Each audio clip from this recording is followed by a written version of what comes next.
কার্তিক আর নেই। কাকিমা ওই ভূতে কে নিয়েছে। আমার কথা শুনে ও তো কিছু হয়নি।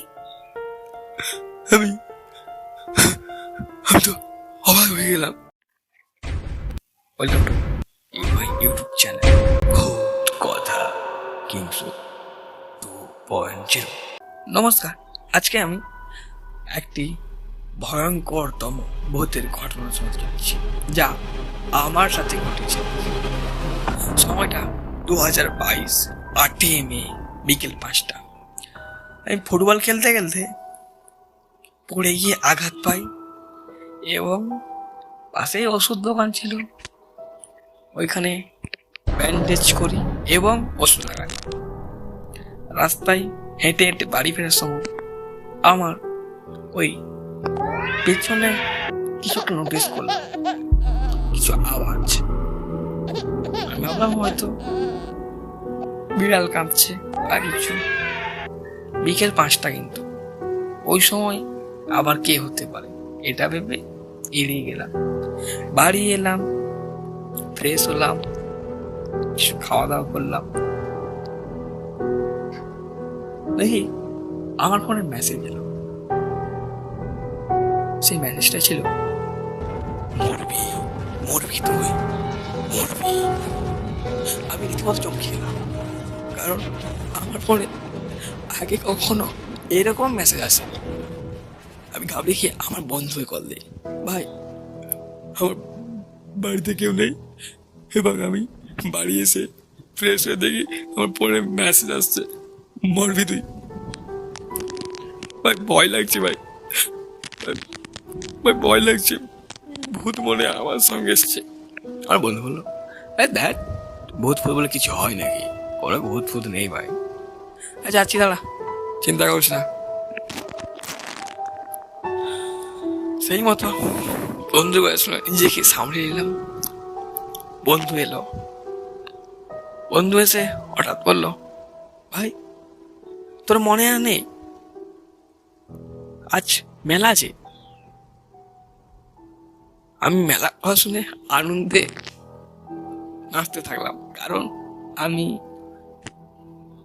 মেলা ঘুরতে ভালোবাসি। আমি বললাম চল মেলা যাই।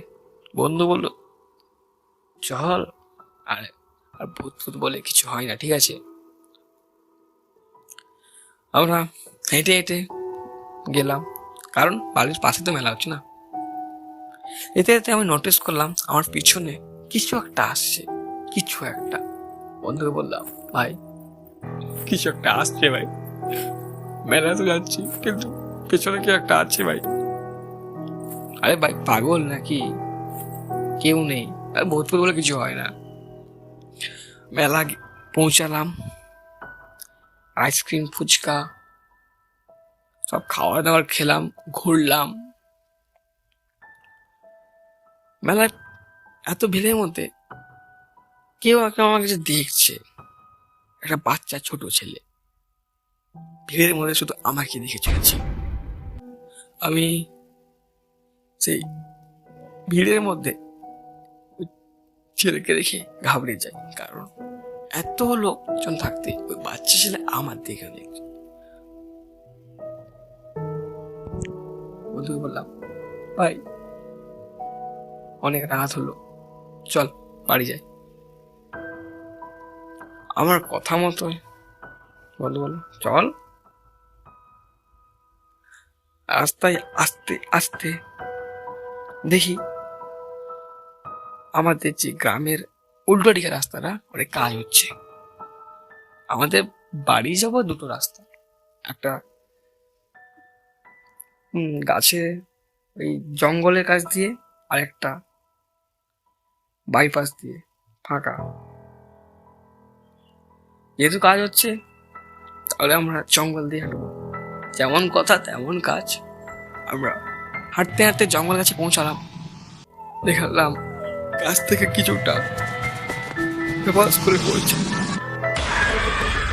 আর ভূত ভেবে চিল্লিয়ে আমি চলে গেলাম এবং কার্তিকের বাড়ি গিয়ে তাকালাম। বললাম কার্তিকের মাকে, কাকিমা কার্তিক আর নেই। কাকিমা ওই ভূতেকে নিয়েছে।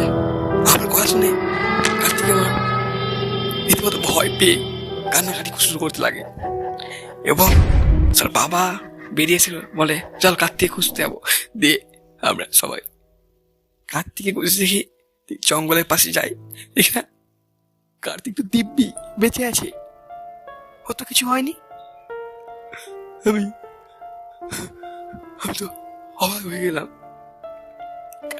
সেই মতো কার্তিকের মা বাবা মিলে আমাকে আমার বাড়ি ছাড়তে আসে এবং আমি রাতে একা, বাড়িতে এসে কেউ নেই, একা ঘুমিয়ে পড়ি এবং অনেক কষ্টে।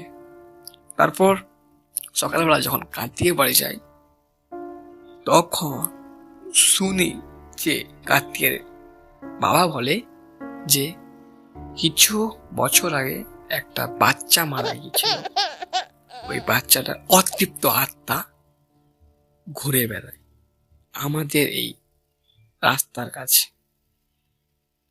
এবং সেই আত্মাই তোকে ভয় দেখাচ্ছে।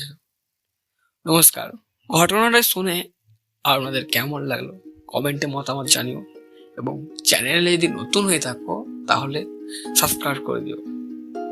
চলো দেখা হচ্ছে নেক্সট এপিসোডে।